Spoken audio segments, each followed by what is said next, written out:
ശ്രീ വിളങ്ങിയും ശാന്തി നൽകിയും പാരിനെ കാക്കും തേജസ്സേ, കാരണത്തിനു കാരണമായ കാരുരപ്പായ നോജസ്സേ, കാലിടറാതെ കർമ്മം ചെയ്യുവാൻ ചിന്തവാക്കുകൾ നന്നാവാൻ കനിവോടെന്നും നീ കാത്തിടേണമേ ശിവനാരായണ ദേവരേ.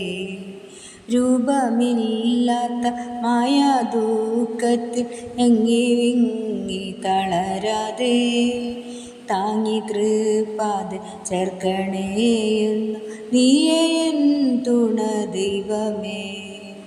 രമ്യത പിന്നെ ഐക്യം സ്നേഹവും എല്ലാം നൽകുന്ന തമ്പുരാൻ, മാനസത്തിനെ ശുദ്ധമാക്കുന്ന ശൈവ വൈഷ്ണവ ശക്തിയെ, പാലാഴിനാഥ കൈലാസവാസ പാരിന്നാധാരം നീയല്ലോ, ഹരിയും നീയല്ലോ ഹരനും നീയല്ലോ, നീയേ ബ്രഹ്മവും ജഗദീശ.